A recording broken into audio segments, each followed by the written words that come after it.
The gun went off just as Clara Wells stepped off the stagecoach in Goldfield, Nevada, and she dropped her carpetbag in shock, watching a man stumble backward from the saloon across the dusty street in the blazing June heat of 1883. She pressed her hand to her throat, wanting to scream, but no sound came. It never did. The curse that had plagued her since childhood tightened around her vocal cords like an invisible rope, stealing her voice just when she needed it most. The man collapsed in the dirt, and several others rushed out from the saloon, shouting and pointing. Clara stood frozen, her heart pounding so hard she thought it might burst from her chest. She had traveled all the way from Missouri to this harsh Nevada mining town to escape her past, to start fresh where nobody knew about her affliction, where nobody would pity or mock her. Now she wondered if she had made a terrible mistake. "Miss, you best get inside somewhere," a deep voice said beside her. Clara turned to see a tall cowboy with sun-weathered skin and dark hair touching the collar of his dusty shirt. His eyes were a startling blue against his tanned face, and concern creased his brow. "That is the third shooting this week. Goldfield is no place for a lady alone." Clara opened her mouth to respond, but as always, nothing came. The words formed in her mind, perfect and clear, but died before reaching her lips. She felt the familiar burn of tears behind her eyes and quickly looked away, grabbing her carpetbag and hurrying toward the boarding house she had spotted at the end of the street. The cowboy called after her, but she did not stop. She could not bear to see the confusion turn to understanding, then to pity. She had seen that progression too many times in her 22 years of life. The boarding house was run by a sturdy woman named Mrs. Patterson, who took one look at Clara's face and ushered her inside without asking questions. Clara managed to communicate through gestures and the small slate and chalk she carried in her bag that she needed a room and had money to pay. Mrs. Patterson nodded briskly and showed her to a small but clean room on the second floor. "Supper is at 6, Mrs. Patterson said. "Do you have people here in Goldfield?" Clara shook her head and wrote on her slate, "I am here to work." Mrs. Patterson's eyebrows rose. "Work? Doing what, if you do not mind my asking?" Clara wrote again. "Seamstress. I saw an advertisement." "Oh, you must mean Mrs. Henderson's dress shop. She has been looking for help for months now. Most young women out here do not have the patience for fine sewing." Mrs. Patterson smiled kindly. "I am sure she will be pleased to meet you." Clara managed a small smile in return and nodded her thanks. When Mrs. Patterson left, Clara sat on the narrow bed and let out a shaky breath. She had made it. She was here, in a place where nobody knew her, where she could build a life based on her skills with a needle rather than her ability to speak. But as she unpacked her few belongings, she could not stop thinking about the cowboy with the blue eyes who had tried to warn her about the danger. Something in his voice had been genuinely concerned, not patronizing or dismissive. She shook her head, pushing the thought away. Men did not stay interested once they discovered she could not speak. They never did. That evening at supper, Clara met the other boarders. There was Mr. Thompson, an assayer who worked at one of the mines. Miss Dorothy Green, a schoolteacher who had come from Boston, and Frank Garrison, the cowboy from that afternoon. He looked up when Clara entered the dining room and recognition lit his face. "You made it safely to the boarding house. I am glad." Clara nodded and moved to take a seat at the far end of the table, but Mrs. Patterson gestured to an empty chair between Miss Green and Frank. "Sit here, dear. We are not formal folk." Clara reluctantly took the seat, acutely aware of Frank beside her. He smelled of leather and sage, and his presence seemed to fill the space. "I am Frank Garrison," he said, turning to her. "I work at the Double Bar Ranch just outside town." Been in Nevada about 5 years now, came from Texas originally. Clara pulled out her slate and wrote, Clara Wells, from Missouri. Frank's eyes widened slightly when he saw the slate, but his expression remained warm and interested. Pleased to meet you, Miss Wells. What brings you to Goldfield? She wrote, Work. I am a seamstress. We can certainly use one, Miss Green said from Clara's other side. The nearest proper dress shop besides Mrs. Henderson's is in Tonopah, and that is a full day's ride. You will do well here. The conversation flowed around Clara as they ate beef stew and fresh bread. She listened, occasionally writing responses when someone addressed her directly. Nobody made her feel strange for not speaking, though she caught Mr. Thompson staring at her slate with open curiosity. Frank, however, seemed entirely unfazed. He talked to her the same way he talked to everyone else, asking questions and waiting patiently while she wrote her answers. He told her about the ranch, about the cattle they raised and the horses they broke, about the vast open spaces of Nevada that looked barren at first glance but held their own harsh beauty.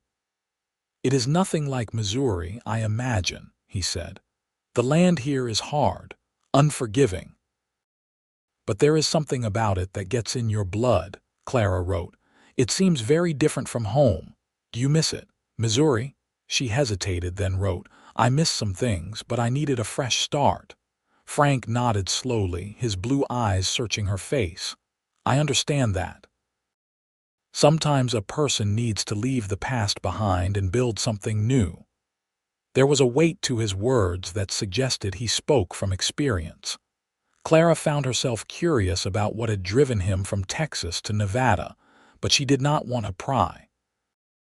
Instead, she focused on her meal, trying to ignore the strange flutter in her chest whenever Frank spoke. After supper, Clara helped Mrs. Patterson clear the dishes despite the older woman's protests. Frank appeared in the kitchen doorway as Clara was drying the last plate. Miss Wells, would you mind if I walked with you tomorrow morning? Mrs. Henderson's shop is on my way to the stables where I keep my horse. Clara's hand stilled on the dish. Part of her wanted to refuse, to maintain her distance and protect herself from the inevitable disappointment. But another part, the part that had noticed how kind his eyes were and how patient he had been with her slate, wanted to say yes. She set down the plate and wrote, Thank you. That would be helpful. Frank's face broke into a smile that transformed his serious features. Good.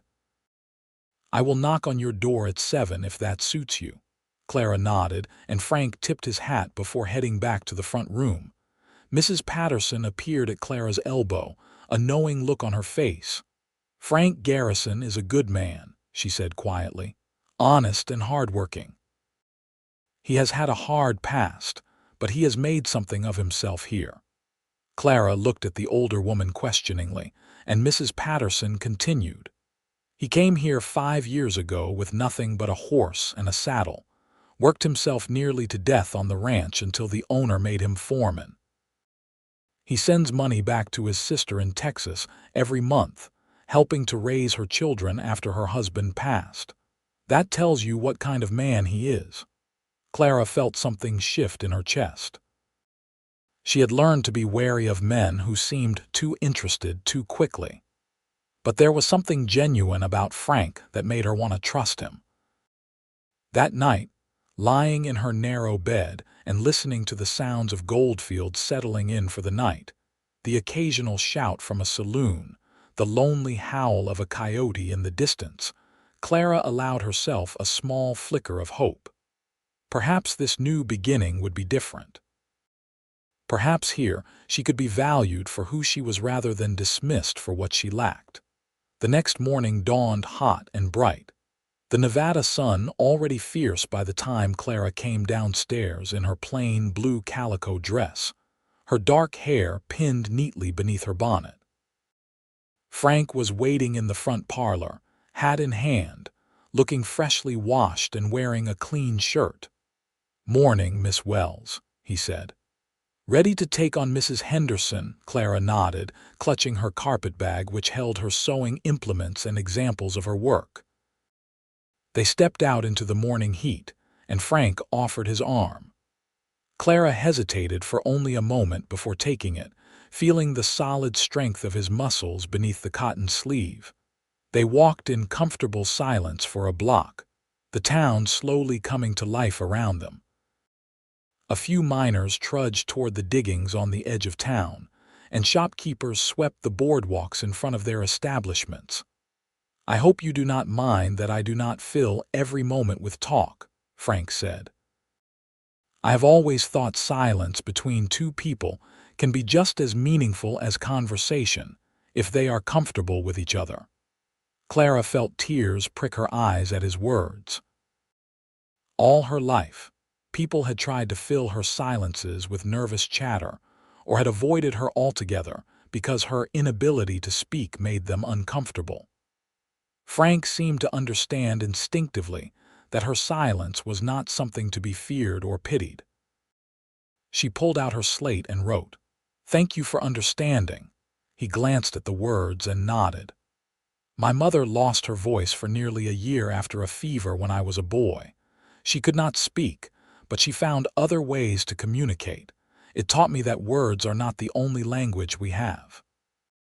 They reached Mrs. Henderson's shop, a neat building with a large window displaying a beautiful green silk dress. Frank opened the door for Clara, and a bell chimed their arrival. A petite woman with graying hair looked up from behind a counter piled with fabric. "Can I help you?" Clara stepped forward and wrote on her slate, "I am here about the seamstress position." Mrs. Henderson's eyes widened with interest. "You saw my advertisement. Please come in, come in. Let me see your work." Clara set her carpetbag on the counter and pulled out several items. A delicate white blouse with intricate embroidery, a child's dress with perfect tiny stitches, and a man's shirt with reinforced seams and expert buttonholes. Mrs.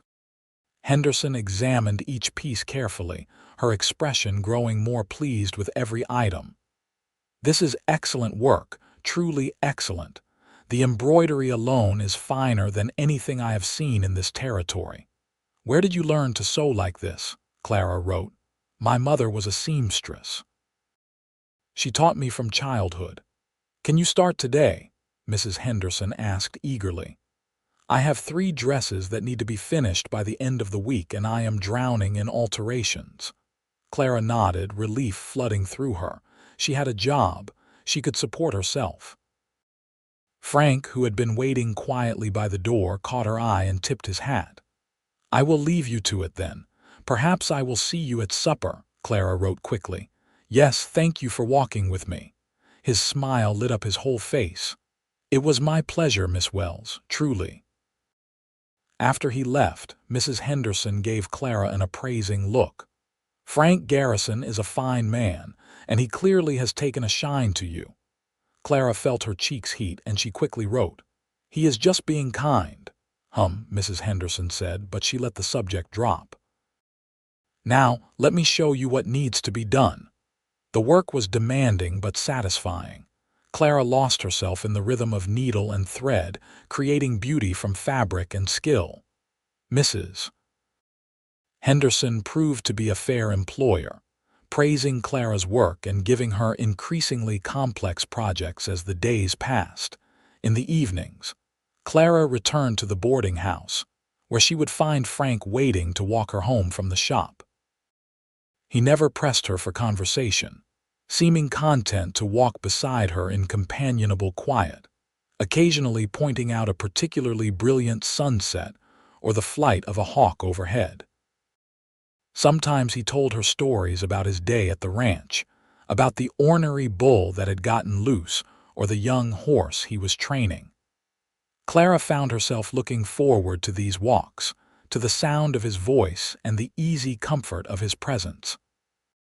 One evening, about 2 weeks after Clara had arrived in Goldfield, Frank suggested they take a longer route home, past the edge of town where the desert opened up in endless waves of sand and scrub. "I want to show you something," he said, and Clara nodded her agreement. They walked beyond the last buildings of Goldfield, out to where the land rose in gentle hills studded with Joshua trees. The sun was setting, painting the sky in shades of orange and pink and purple that seemed almost too vivid to be real.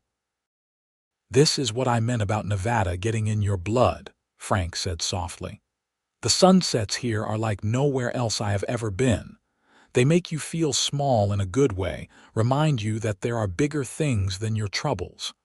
Clara pulled out her slate and wrote, "It is beautiful." They stood side by side watching the sun sink below the horizon, and Clara felt a sense of peace she had not known in years. Here, with this quiet man beside her and the vast desert spread out before them, she felt like she could finally breathe. "Miss Wells," Frank said, his voice uncertain in a way she had not heard before. "Clara, if I may call you that, I want you to know that I enjoy your company very much. I hope that does not make you uncomfortable." Clara's heart began to pound. She wrote carefully, "I enjoy your company too." "I know we have not known each other long," Frank continued, "but I feel like I can be myself with you. There is no pretense between us. I appreciate that." Clara wrote, "I feel the same. You do not treat me differently because I cannot speak." Frank turned to face her fully. "Why would I treat you differently? You communicate just fine. And besides, some of the most talkative people I have known have had the least to say. You have real thoughts, real depths. I can see it in your eyes." Tears spilled down Clara's cheeks before she could stop them. No one had ever said anything like that to her before. Most people saw her silence as a deficit, something to be overcome or pitied. Frank saw her. He reached out slowly, giving her time to pull away, and gently brushed the tears from her cheek with his thumb. "I am sorry. I did not mean to make you cry." Clara shook her head quickly and wrote, "These are good tears. Thank you." They walked back to the boarding house as the stars began to appear overhead, their hands brushing occasionally but not quite clasping. When they reached the front porch, Frank turned to her. "Would you allow me to court you properly, Clara? I know I am just a ranch foreman without much to offer, but I would like to try to make you happy if you will let me." Clara's hand trembled as she wrote, "Yes." The joy that lit Frank's face was worth every lonely year, every cruel word, every moment of isolation Clara had endured. He took her hand, the first time they had truly held hands, and raised it to his lips, pressing a gentle kiss to her knuckles. "You have made me very happy," he said. "I will do my best to deserve this." Clara wished desperately that she could tell him how she felt, could speak the words that crowded her throat but had no voice. Instead, she squeezed his hand and hoped he could read in her eyes everything she could not say. The next weeks passed in a blur of happiness. Frank courted Clara with a gentleness and patience that touched her deeply. He brought her wildflowers he picked on his rides across the ranch land, hardy desert blooms that survived in harsh conditions. He shared his lunch with her on Sundays after church, spreading a blanket under the sparse shade of a mesquite tree. Clara, in turn, showed her affection through small gestures.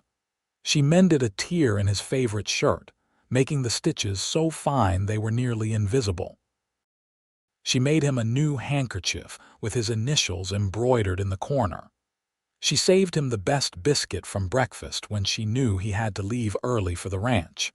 The other boarders watched their growing romance with approval. Miss Green declared it the sweetest courtship she had ever seen, and even Mr. Thompson, usually gruff and preoccupied with ore samples, smiled when he saw them together. Mrs. Patterson took Clara aside one evening and said, "That young man is head over heels for you, dear." "I have never seen Frank so happy," Clara wrote. "I care for him very much too. I can see that. You light up when he walks into a room." Mrs. Patterson patted her hand. "Do not let your silence make you think you are less deserving of love." The right man will see past what you cannot do to who you truly are. But as the weeks turned into months, Clara could not shake a growing anxiety. Frank had not tried to kiss her beyond those chaste touches to her hand. He had not spoken of a future together beyond vague statements about enjoying her company. She began to wonder if he was having second thoughts, if the reality of courting a woman who could not speak was proving more difficult than he had anticipated. Her fears seemed confirmed one Saturday evening in late August when Frank asked if they could talk after supper. The serious expression on his face made Clara's stomach drop. This was it, she thought. He was going to tell her that it was not working, that he had tried but could not see a future with someone like her. They walked to their usual spot outside town, but this time Frank seemed agitated, running his hand through his hair and starting to speak several times before stopping himself. Finally, he turned to her. "Clara, I need to tell you something I should have told you before now." Clara's hands shook as she held her slate, waiting. "I told you I came to Nevada from Texas, that I left to start over, but I did not tell you why." He took a deep breath. 5 years ago, I was engaged to be married. Her name was Sarah, and I thought we were happy. 2 weeks before the wedding, she ran off with another man, a banker from Dallas who could offer her a fine house and a life of comfort. She left me a letter saying she could not marry a simple cowboy, that she wanted more than I could give her. Clara felt a surge of anger at this Sarah, whoever she was. How could she have been so foolish? Frank continued. It broke something in me. I felt like I was not enough, like I would never be enough. So I came here to Nevada to prove to myself that I could make something of my life, that I had value beyond what I could offer a woman in terms of money or status. He looked at Clara, his blue eyes vulnerable in a way she had never seen. "And then I met you, and you made me feel like I was enough just as I am. You never asked me what I could provide or whether I had prospects. You just saw me, Frank, not what I could do for you." Clara wrote quickly. "You are more than enough. You are everything." Frank took the slate from her hand and set it aside, then took both her hands in his. "That is what I hoped you felt, but I need you to know that I see you the same way. You are not your silence, Clara. You are your kindness, your talent, your humor, your strength. The fact that you cannot speak does not make you less. It makes you different, and different is not bad." Tears streamed down Clara's face, and Frank gently wiped them away. "I am telling you this because I want to ask you something important, and I need you to know that I am asking with my whole heart, with no reservations." He reached into his pocket and pulled out a small box. Clara's breath caught as he opened it to reveal a simple gold band with a small diamond, modest but beautiful. "Clara Wells, will you marry me? Will you let me spend the rest of my life showing you how much you are loved, how much you are valued?" Clara nodded frantically, unable to see through her tears. She grabbed her slate and wrote in large, shaky letters. "Yes." Frank laughed, a sound of pure joy, and pulled her into his arms. Clara clung to him, feeling his heart pound against her cheek, and for the first time in her life, she did not feel the loss of her voice. Her heart was speaking loud enough for both of them. When they finally pulled apart, Frank slipped the ring onto her finger. It fit perfectly, catching the last rays of the setting sun. "I had to guess at the size," he admitted. "But Mrs. Henderson helped me. I hope you do not mind that I told her my intentions." Clara shook her head and wrote, "I do not mind. It is perfect." They walked back to the boarding house hand in hand, and when they arrived, Mrs. Patterson took one look at their faces and let out a whoop of joy.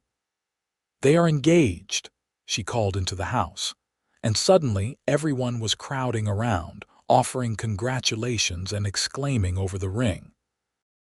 Miss Green hugged Clara tightly. "I am so happy for you both. When is the wedding?" Frank looked at Clara. "We have not discussed that yet, Clara," she wrote. "Soon. I do not want a long engagement. Neither do I, Frank agreed. What about next month? That would give us time to prepare, but not so long that we have to wait. Clara nodded eagerly, and the date was set. The wedding would be the first Saturday in October, giving them 5 weeks to prepare. Those 5 weeks flew by in a flurry of activity. Mrs. Henderson insisted on making Clara's wedding dress as a gift, a beautiful creation of ivory silk with delicate lace at the collar and cuffs. Miss Green offered to play the piano for the ceremony, which would be held at the small church on the edge of town. Frank spent his spare time building furniture for the small house they would rent on the edge of town, not far from the path to the ranch. He made a bed frame, a table and chairs, shelves for Clara's books and sewing supplies. Each piece was crafted with care, sanded smooth and finished with oil until the wood glowed. Clara sewed curtains for the windows and quilted a coverlet for their bed, working by lamplight after her shifts at the dress shop. She embroidered pillowcases with their initials intertwined, F and C forming an elegant monogram. As the wedding day approached, Clara found herself wrestling with one persistent fear. She pulled out her slate one evening when she and Frank were alone and wrote, "What about the ceremony? I cannot say my vows." Frank read the words and pulled her close. "We will find another way. Your heart speaks even if your voice does not." They went to see Reverend Morrison, who listened patiently as Frank explained the situation. The Reverend, a kind older man who had seen his share of hardship in the rough mining town, nodded thoughtfully. "The vows are about commitment and love, not about the words themselves," he said. "We can arrange for Clara to indicate her agreement with a nod, or if she prefers, she can write her vows and I can read them aloud." Clara wrote, "I would like to write them." "Then that is what we will do," Reverend Morrison said warmly. "Love finds many ways to express itself. Who are we to insist on only one?" The night before the wedding, Clara sat at the small desk in her room at the boarding house, a piece of good paper before her and her best pen in hand. She had thought about what she wanted to say for weeks, the words circling in her mind. Now she finally put them down in her careful script. "I, Clara Wells, take you, Frank Garrison, to be my husband. Though my voice cannot speak these words, my heart speaks them louder than any shout. You have shown me that I am worthy of love just as I am. You have never asked me to be anything other than myself. In return, I promise to love you with everything I have, to support you through whatever life brings, to be your partner in joy and in sorrow. My words may fail, but my heart never will. I am yours now and always." She folded the paper carefully and tucked it into her Bible, then lay down to try to sleep, though her mind was too full of excitement for much rest. The morning of the wedding dawned clear and bright, one of those perfect October days when the desert heat had finally broken but winter cold had not yet arrived.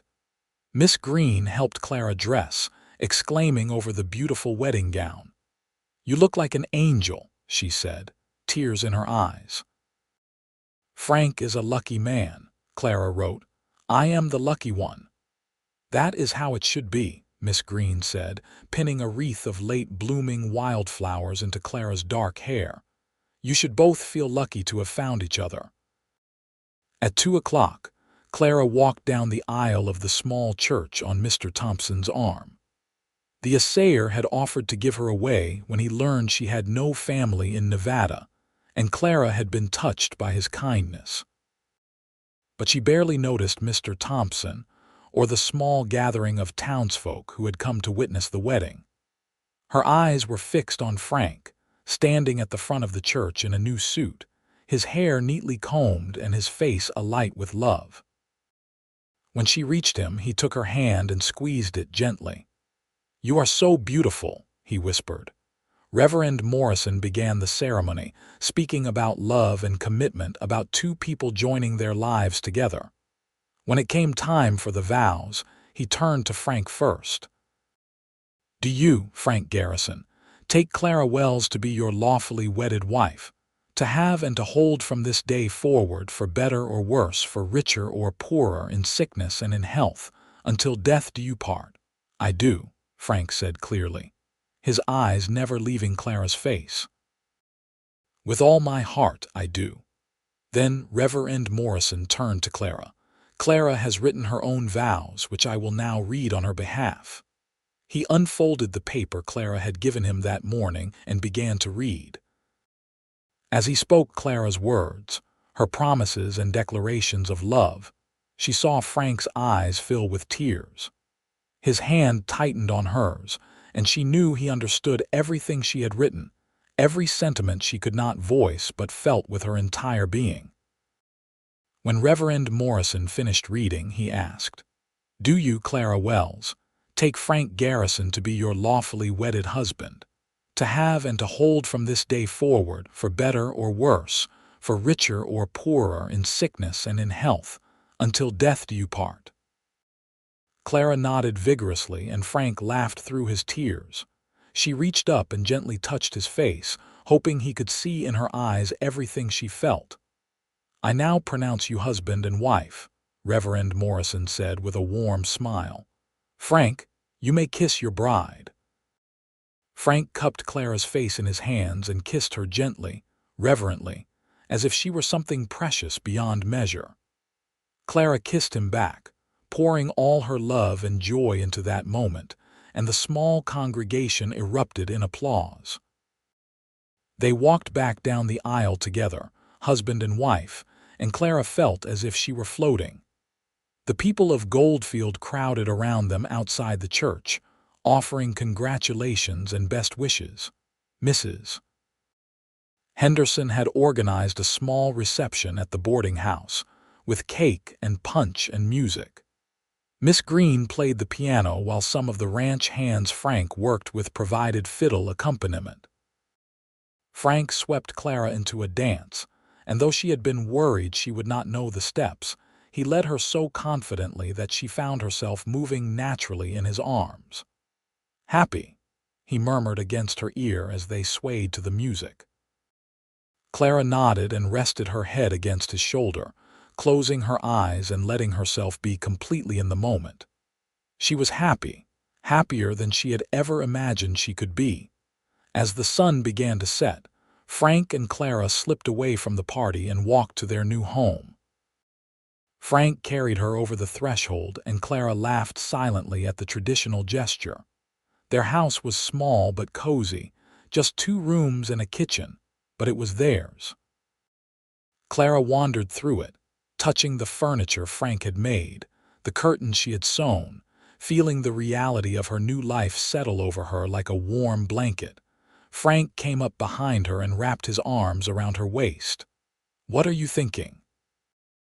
Clara turned in his arms and pulled out the small slate she had tucked into her pocket. She wrote, "I am thinking that I never knew I could be this happy. I am thinking that I love you more than I have words for, even if I could speak them." Frank read the words and then kissed her, deeper this time with a passion that made Clara's knees weak. "I love you too," he said against her lips. "My beautiful, strong, brave wife, I love you." They spent their first night as husband and wife talking quietly, Frank speaking and Clara writing, sharing their hopes and dreams for the future. Frank wanted to save enough money to buy his own small ranch someday, just a few acres where they could raise cattle and horses.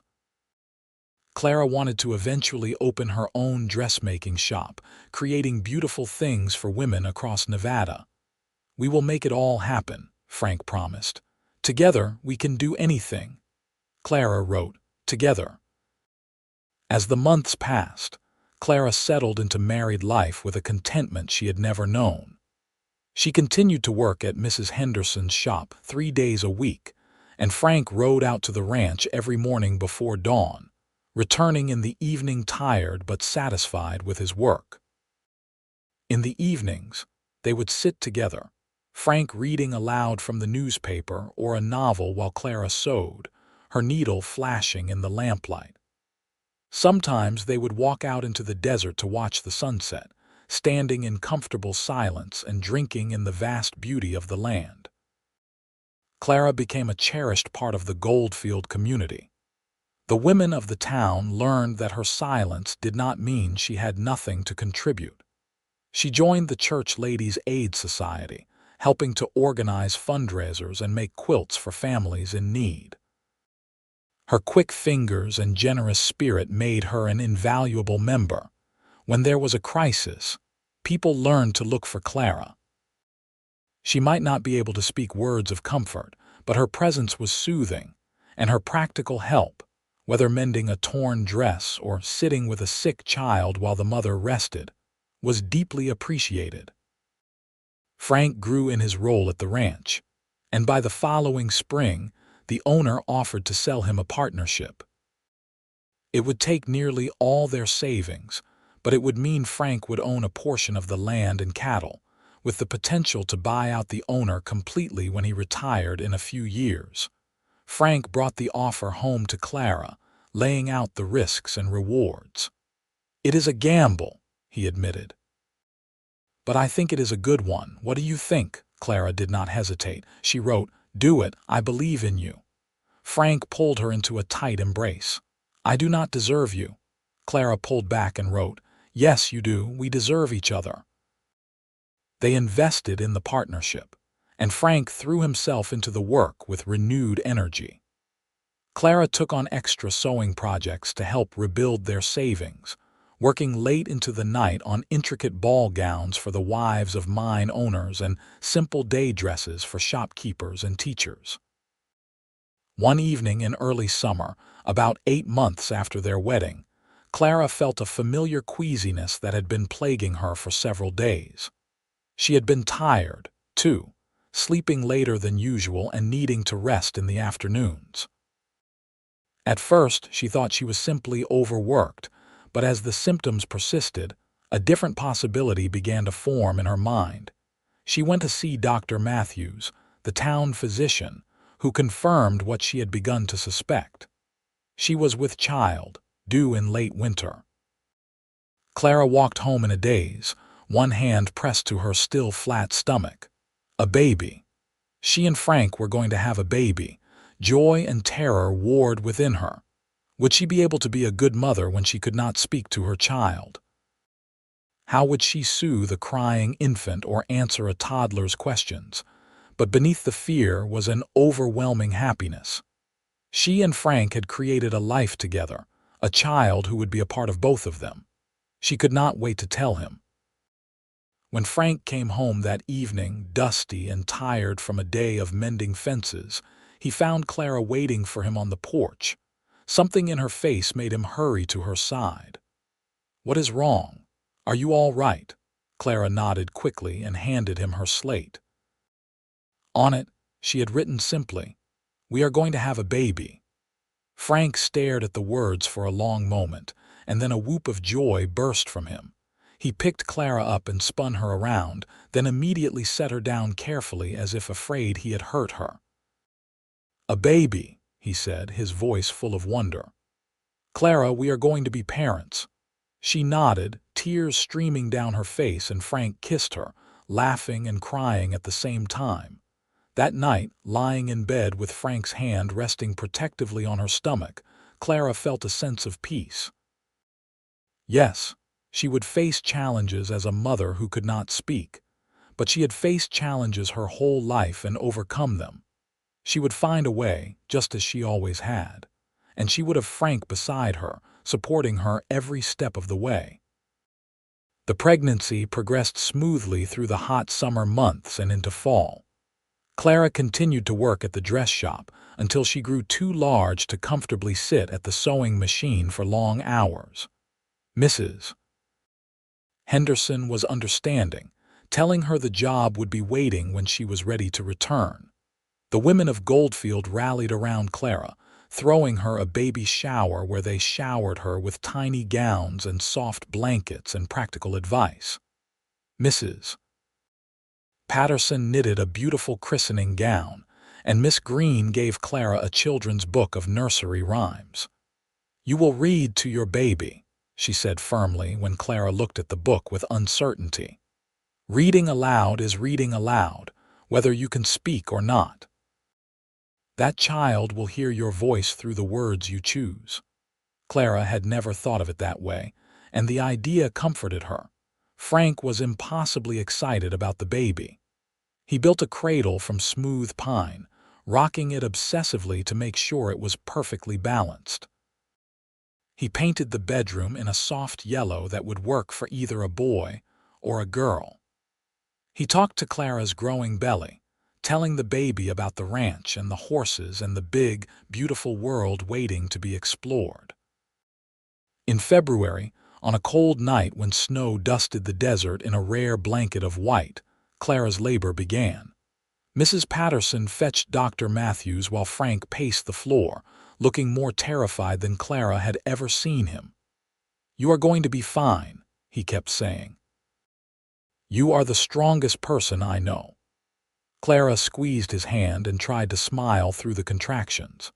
She wished she could tell him that she was not afraid, that she trusted her body and the doctor and the process that women had been going through since the beginning of time.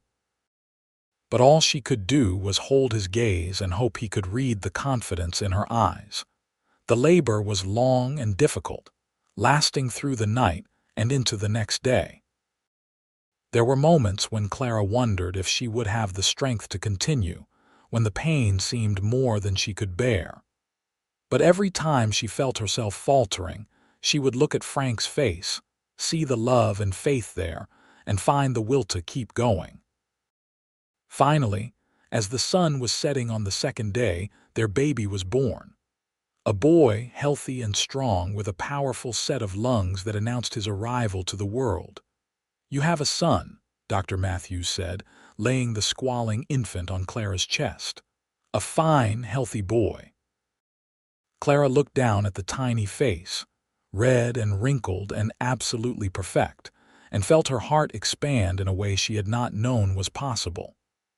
Tears streamed down her face as she touched the baby's soft cheek, overwhelmed by the fierce love that swept through her. Frank was crying too, leaning over them both with an expression of awe. "He is beautiful, Clara. He is perfect. You did so well."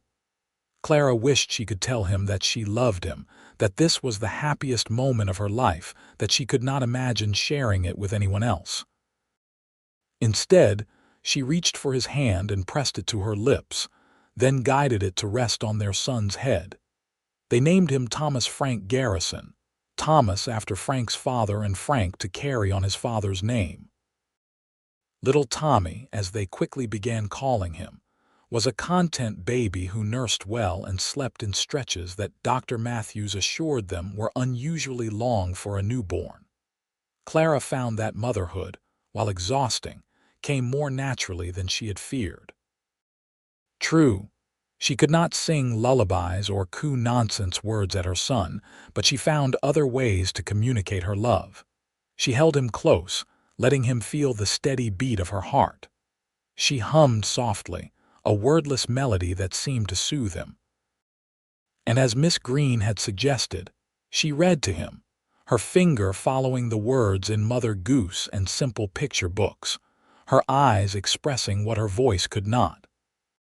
Frank was a devoted father, rushing home from the ranch each evening to scoop Tommy into his arms and tell Clara every detail of the baby's day. "What did he do? Did he smile? I think he smiled at me last week, but you said it was too early."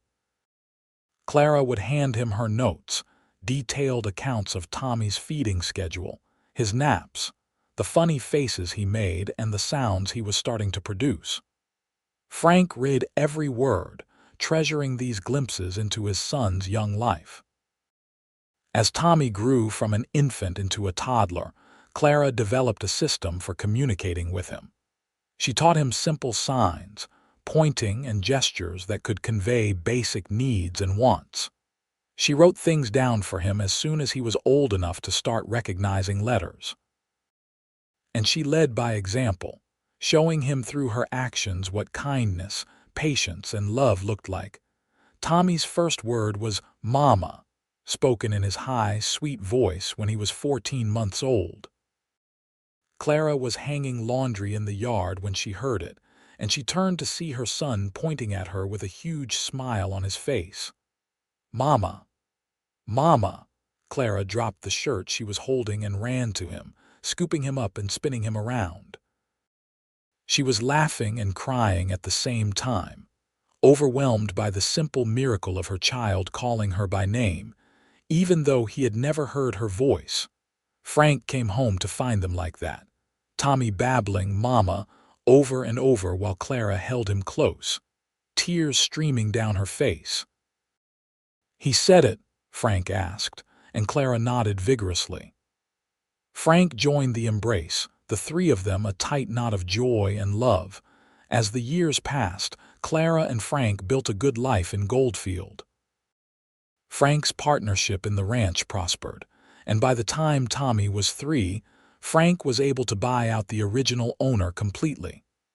The Double Bar Ranch was theirs. Clara opened her own dressmaking shop, a small storefront on Main Street where she employed 2 other seamstresses and created gowns that women ordered from as far away as Carson City and Reno. Her work became known for its exceptional quality and attention to detail, and she often had to turn away customers because she was so busy. Tommy grew into a bright, energetic boy who adored both his parents. He never seemed confused or troubled by his mother's silence. To him, it was simply how Mama was, as natural as his father's blue eyes or his own dark curls. He learned to read the nuances of her expressions, to understand her notes and signs, and to appreciate that love did not always need words. When Tommy was 5, Clara discovered she was pregnant again. This time, she was not as anxious. She knew what to expect, knew that she could be a good mother despite her lack of voice. Their second child, a daughter they named Ruth after Clara's mother, was born in the spring of 1889. She was a tiny, delicate baby with Frank's blue eyes and Clara's dark hair. Tommy was fascinated by his baby sister, wanting to help with everything from bathing to feeding. "I will teach her everything," he announced importantly. "I will show her how to read Mama's notes and how to make Papa laugh." Clara hugged her son close, grateful for his kind heart and generous spirit. Watching him gently stroke Ruth's tiny hand, she felt a profound sense of blessing. Her children would grow up understanding that people communicated in different ways, that disability did not mean inability, that love was more important than perfection. As Ruth grew, she proved to be even more attuned to Clara's nonverbal communication than Tommy had been. She seemed to instinctively understand what her mother needed or wanted, often responding before Clara had a chance to write a note or make a gesture.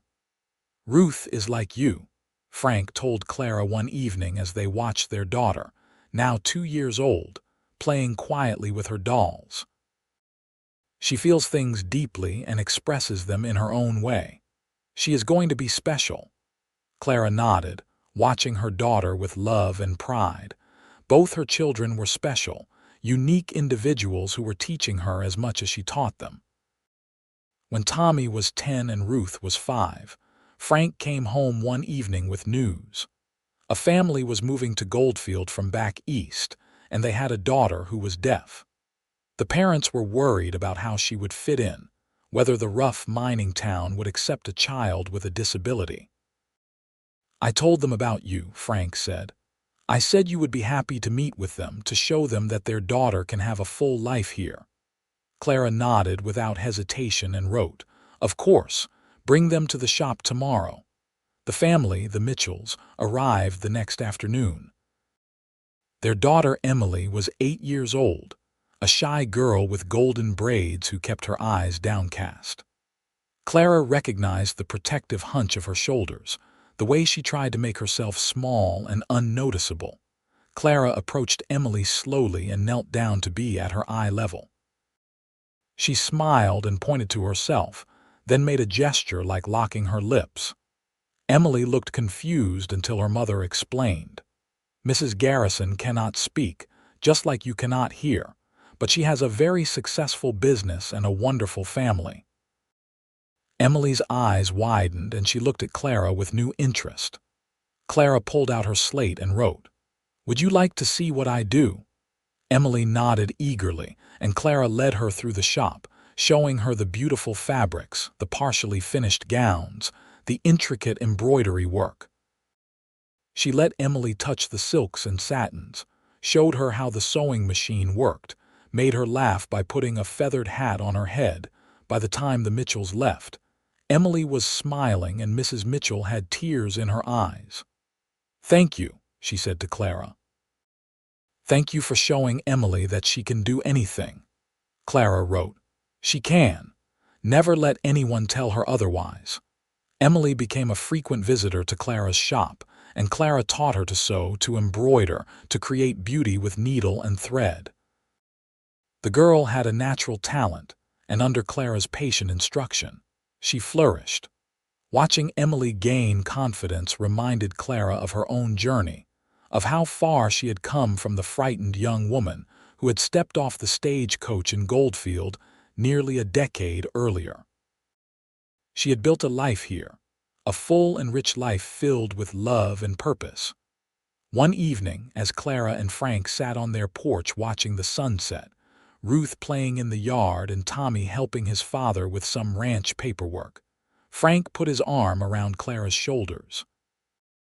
"Do you remember the day we met?" he asked. "When you got off that stagecoach and there was a shooting," Clara nodded, remembering her fear and uncertainty. "I knew then that you were special," Frank continued. "Something about the way you held yourself, the strength in your eyes even though you were clearly scared. I wanted to know you."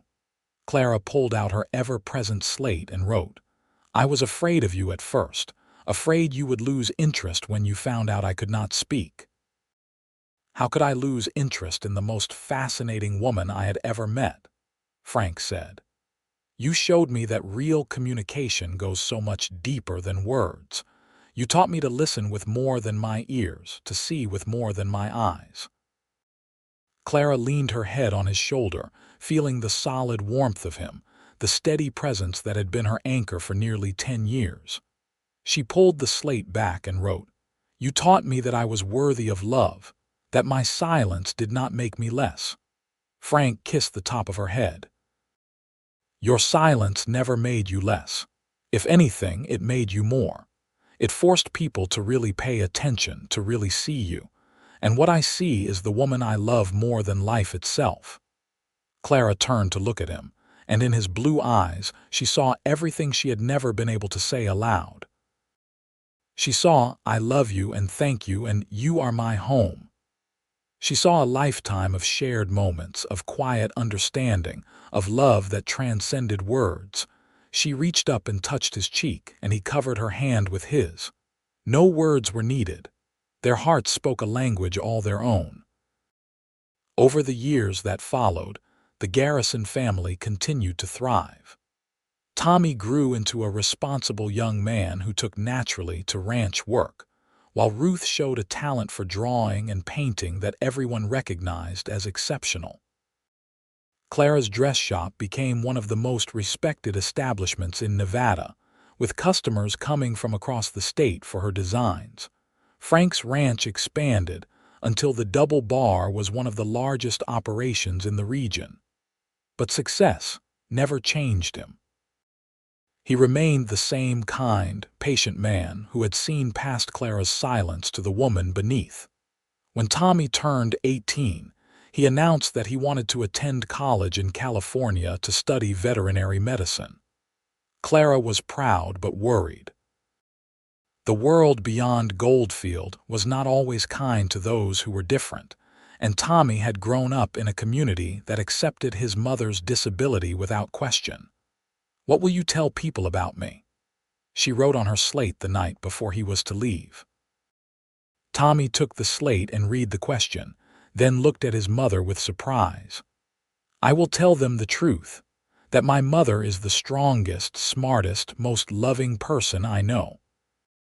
That she built a successful business and raised 2 children and made a real difference in her community, all without speaking a single word.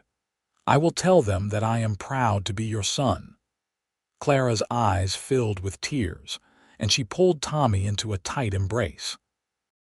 Frank, watching from the doorway, felt his own throat tighten with emotion. They had raised their son right, taught him to value people for who they were rather than what limitations they might have.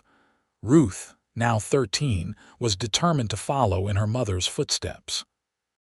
She spent hours in the dress shop after school, learning the intricacies of pattern making and garment construction. She had inherited her mother's eye for detail and her father's head for business, and Clara knew that one day Ruth would take over the shop and make it even more successful. The years brought changes to Goldfield. The mines began to play out, and many families moved away in search of new opportunities. But the town remained vibrant enough, and those who stayed formed a tight-knit community of people who had chosen to make the harsh desert their home. Clara and Frank grew older together, their love deepening with each passing year. Frank's hair turned silver, and lines appeared at the corners of Clara's eyes, but they still walked out to watch the sunset whenever they could, still sat together in comfortable silence, still communicated in the wordless language they had developed over decades of marriage. Emily Mitchell, the deaf girl Clara had mentored, grew up to become a talented seamstress in her own right. When she was 20, she took over the day-to-day operations of Clara's shop, allowing Clara to focus on design work and training new seamstresses. Emily also married a kind young man who learned sign language to communicate with her, and Clara and Frank stood up at their wedding, proud of how far Emily had come. On their 20th wedding anniversary, Frank surprised Clara with a trip to San Francisco. It was the first time either of them had left Nevada since arriving decades earlier, and Clara was nervous about traveling to such a large, bustling city. But Frank had planned everything carefully. They stayed in a nice hotel, ate at fine restaurants, and walked through Golden Gate Park hand in hand. Clara brought her slate everywhere, and Frank proudly introduced her to everyone they met as his wife, the most talented dressmaker in Nevada. One evening, as they sat overlooking the bay, Frank pulled out a small box. Inside was a new wedding ring, more elaborate than the simple band he had given her 20 years before. This one was intricately carved with tiny flowers and leaves, a work of art in gold. "I wanted to give you something as beautiful as you are," Frank said as he slipped it onto her finger next to the original ring. "20 years ago, you made me the happiest man alive. Every day since has been a gift." Clara pulled out her slate and wrote, "You gave me a life I never dreamed I could have. You gave me love and acceptance and a family. You gave me everything." Frank leaned in and kissed her, and Clara thought about how young they had been when they married, how uncertain she had been about the future. She could never have imagined then how rich and full her life would become, how much joy was possible when two people truly understood and accepted each other. They returned to Goldfield refreshed and ready to dive back into their work and their community. Tommy came home from college for the summer, full of stories about his studies and his plans to open a veterinary practice in Goldfield when he graduated. Ruth had started selling her paintings to tourists who passed through town, her artistic talent earning her a reputation that was spreading beyond Nevada. As Clara approached her 50th birthday, she found herself reflecting on the journey that had brought her to this point. She thought about the girl she had been, so afraid of her own silence, so convinced that she was broken and unworthy of love. She thought about the moment she stepped off that stagecoach and into a new life, not knowing that the man who would become her husband was watching her, seeing her for who she truly was. She thought about all the times her silence had made things difficult, the misunderstandings and frustrations. But she also thought about how it had made her stronger, more observant, more empathetic. Her inability to speak had forced her to develop other ways of connecting with people, to pay attention to body language and facial expressions, to communicate through action rather than words. And most of all, she thought about Frank, the man who had never once made her feel less than whole. He had loved her completely and unconditionally, celebrating her strengths and supporting her through her struggles. With him, she had built a life that was richer and more fulfilling than anything she had dreamed possible. One Sunday after church, Clara was approached by a young woman who had recently moved to Goldfield. The woman was pregnant and looked anxious. "Mrs. Garrison," she said hesitantly, "I hope you do not mind me asking, but how did you manage when your children were babies? I am expecting my first child, and I am scared that I will not be a good mother." Clara gestured for the woman to sit beside her on the church steps. She pulled out her slate and wrote, "Every mother is scared. That is normal, but love and dedication matter more than perfection. Your baby will not care if you make mistakes. Your baby will only care that you are there, that you love them." The young woman read the words and nodded, her eyes filling with tears. "But what if I cannot do everything? What if I need help?" Clara wrote. "Everyone needs help. Asking for help is not weakness, it is wisdom. And you will be surprised by how strong you are, how much you can do when you have to." They talked for a long time, Clara writing patiently, and the young woman gradually relaxing as she realized that her fears were normal and manageable. As they parted, the woman squeezed Clara's hand. "Thank you. You have no idea how much this helped." Clara smiled and wrote one final message. "You will be a wonderful mother. Trust yourself." Watching the young woman walk away with lighter steps, Clara felt a deep sense of purpose. This was why she had survived all those difficult years, why she had pushed through the fear and self-doubt. So she could be here for others, showing them by her example that limitations did not have to define you, that a full and meaningful life was possible no matter what challenges you faced. That evening, Clara told Frank about the conversation. "You are always helping people," he said with admiration. "You have touched so many lives in this town," Clara wrote. "Only because you believed in me first. You taught me to believe in myself." "We taught each other," Frank corrected. "That is what marriage is, two people helping each other become the best versions of themselves."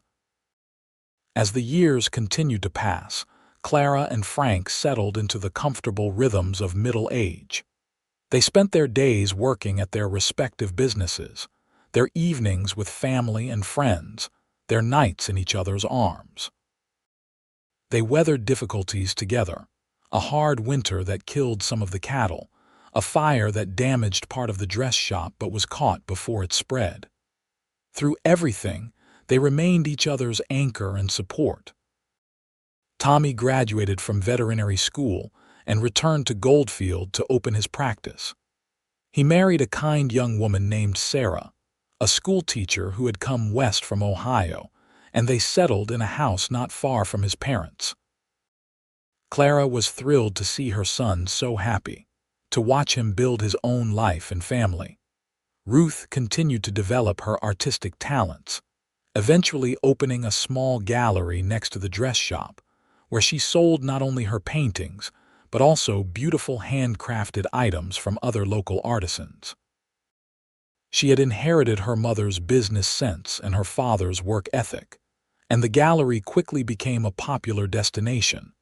When Clara was 55, Tommy and Sarah made her and Frank grandparents for the first time. They named their son James, and Clara felt her heart overflow with love when she held the tiny baby for the first time. She was a grandmother now, another role to embrace and cherish. James was a fussy baby, and Sarah sometimes became frustrated trying to soothe him. Clara would take the baby and walk with him, humming her wordless melody and swaying in a rhythm that seemed to calm him. Sarah watched in amazement as James relaxed in his grandmother's arms. "How do you do that?" she asked. Tommy answered for his mother. "Mama always knew exactly what we needed, even without words. She is magic like that." Clara smiled and shook her head at the exaggeration, but inside she glowed with pride and happiness. Being a grandmother was even more wonderful than she had imagined. As James grew, he became as attached to his grandmother as Tommy and Ruth had been. He would toddle over to Clara's chair and climb into her lap, content to sit quietly while she sewed or read. Clara taught him to thread a needle and make simple stitches, the same way her mother had taught her decades ago. Ruth married when she was 28, choosing a photographer named Daniel who had come to Goldfield to document the fading mining towns of Nevada. They were a perfect match, both artists who understood and supported each other's creative visions. Their wedding was a joyful celebration, and Clara cried happy tears as she watched her daughter exchange vows with the man she loved. Frank was 60 now, his hair completely white but his blue eyes as sharp and kind as ever. He had turned over most of the day-to-day ranch operations to Tommy, content to ride out occasionally to check on things but mostly enjoying a slower pace of life. He and Clara spent more time together than ever, taking long walks, working in the garden they had planted behind their house, simply enjoying each other's company. They had been married for 30 years, and their love had only grown deeper and more profound with time. One evening, as they sat on their porch watching the sun set over the desert they had called home for so long, Frank turned to Clara. "You ever regret it? Coming here, marrying me, staying in this hard land all these years?" Clara looked at him in surprise and quickly wrote, "Never. Not for a single moment. This is where I was meant to be. You are who I was meant to be with."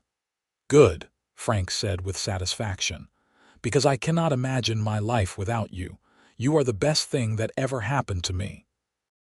Clara put down her slate and took Frank's hand, lacing her fingers through his. They sat like that as the sky blazed with color and then faded to twilight.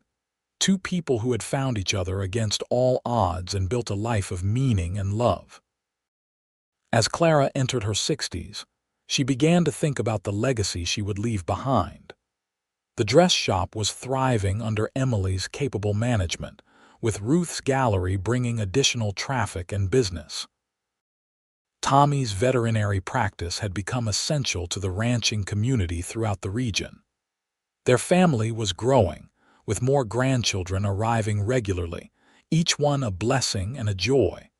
But Clara's proudest legacy was less tangible.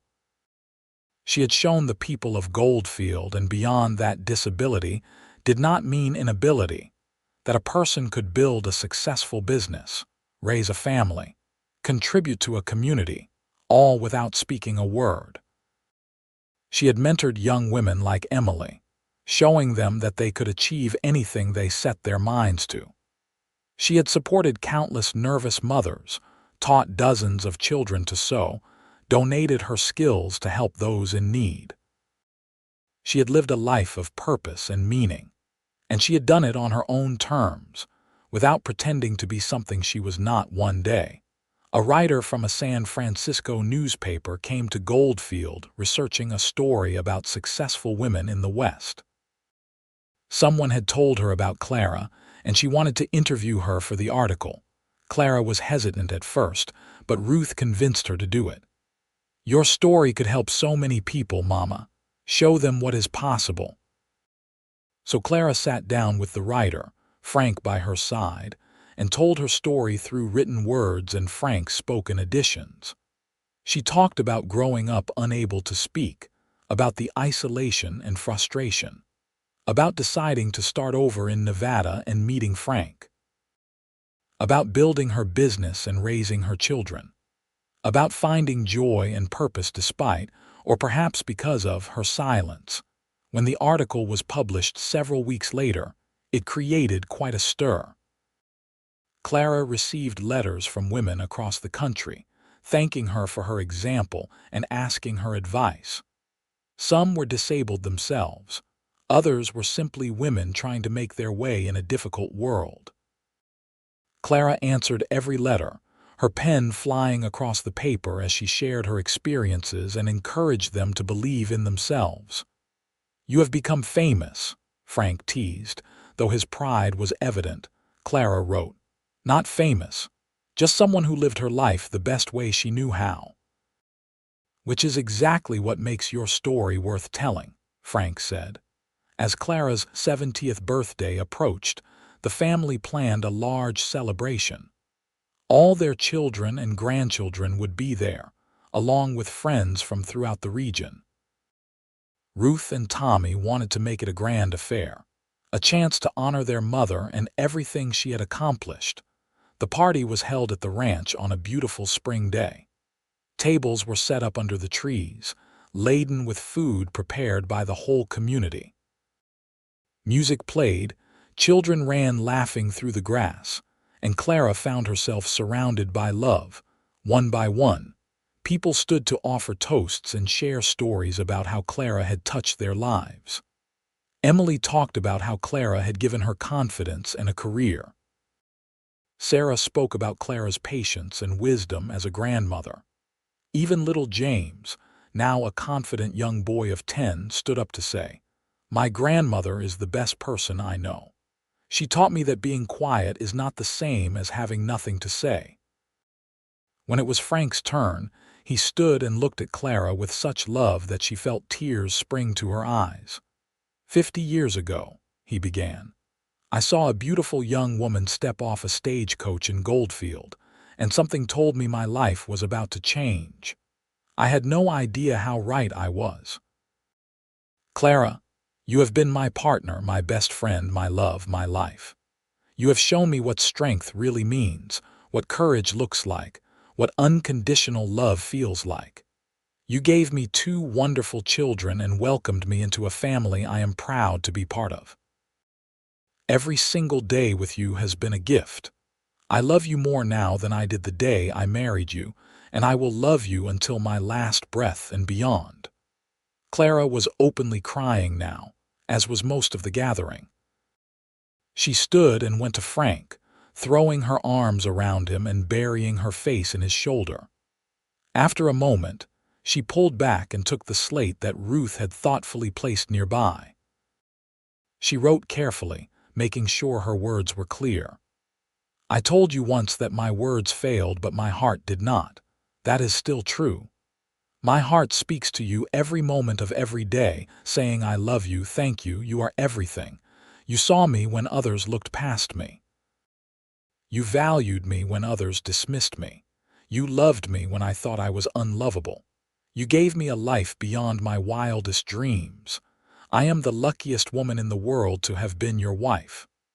Ruth read the words aloud, and when she finished, there was not a dry eye in the crowd.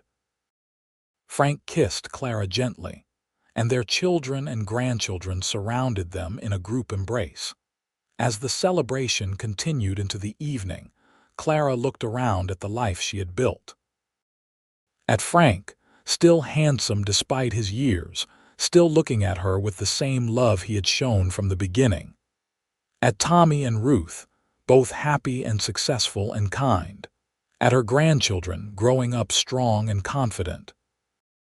At the friends who had accepted her, the community she had served, the legacy she would leave behind. She thought about that frightened young woman who had stepped off the stagecoach all those years ago, terrified of rejection and failure. If she could go back and tell that girl what the future held, she would say, "Trust yourself. Be brave. Love will find you. Your silence is not a curse, it is just part of who you are, and the right people will see past it to the real you." But she could not go back, and that was fine. Because the journey, with all its challenges and triumphs, had made her who she was, and she liked who she had become. As the sun set over the Nevada desert, painting the sky in those impossible colors that had taken her breath away for 50 years, Clara leaned against Frank and felt complete contentment. She had lived a good life, a full life, a life of love and purpose.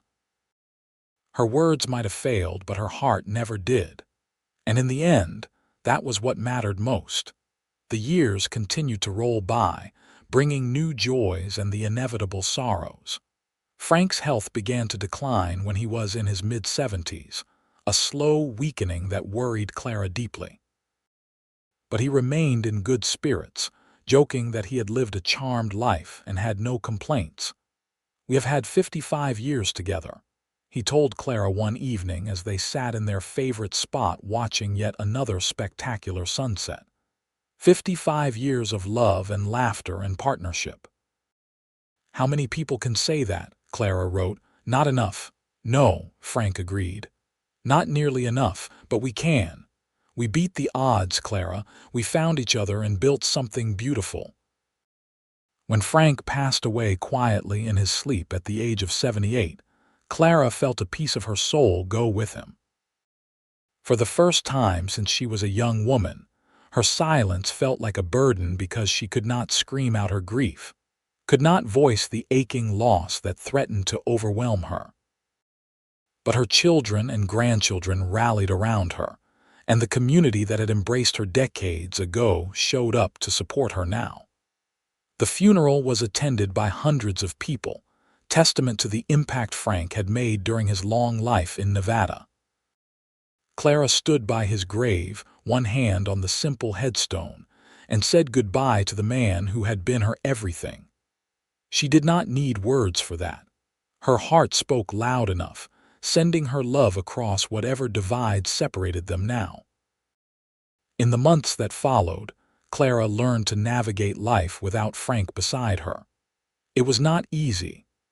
Everything reminded her of him, from the chair he used to sit in to the tools hanging in the barn to the path they had walked together so many times. But she found comfort in her work, in her family, in the memories of their years together. She continued to run the dress shop, though more as a consultant than an active seamstress. Her hands were not as steady as they once were, but her eye for design remained sharp. She spent time with her grandchildren, who now had children of their own, making Clara a great-grandmother several times over. On what would have been her and Frank's 60th wedding anniversary, Clara returned to the spot where he had proposed all those years ago. The desert looked much the same, eternal and unchanging. She stood there for a long time, remembering the young cowboy who had seen past her silence to the woman beneath. She pulled out her slate, even though there was no one to read it, and wrote, "Thank you for choosing me. Thank you for loving me. Thank you for 55 perfect years. Wait for me. I will find you again."